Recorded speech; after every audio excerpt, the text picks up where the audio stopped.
Of course, it's quite good to have British-made products, isn't it? Presumably, of course, because it's made here, and then we don't have to rely on imports, and therefore it could potentially be cheaper for us. But unfortunately, that sadly isn't the case, is it? Quite a lot of the time, British-made, in a lot of cases, can actually be dearer, strangely enough. But of course, for things like farming, you'd like to think that would be cheaper. However, unfortunately, it looks like we could soon end up relying on imports for things that farmers would produce, because there are apparently plans for a UK solar farm to be built on land equivalent to 40,000 football pitches, which if anything could actually be used for our farmer needs, couldn't it? And would give us who knows how much produce that actually we could buy in the shops and support our local farmers. And obviously this is to do with energy, isn't it? No doubt, of course, because of the rise in EVs or carbon neutral energy, but they just seem to ram down our throats all the time, don't they? But they have got to think that if land is used for solar, then it can't obviously be used for other things, can it? There's of course one silver line, and what you'd like to think, wouldn't you?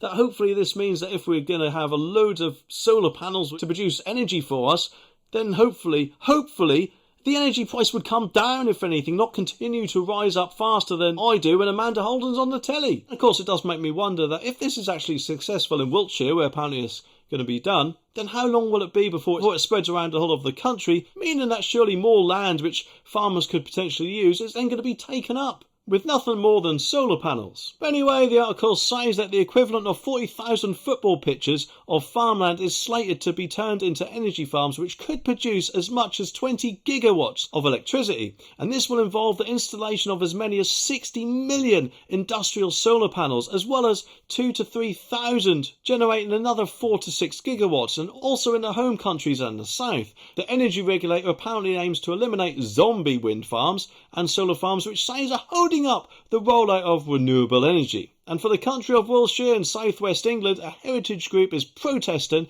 against the development of new solar energy farms, with 42 already open and another 12 in development. But it does also say, wait for this, that consumer bills could be cut by £51 billion over 15 years, Ofgem said. Well, that's a nice figure, isn't it? And no doubt, of course, they'll probably try and ram that down our throats as much as possible, but it does make me wonder how much of that money, or cut, shall we say, will we actually see? No doubt they'll probably offset it with future price rises that just need to come into effect, coincidentally, of course, at the same time as the cuts. But, you know, there is a chance I could be wrong.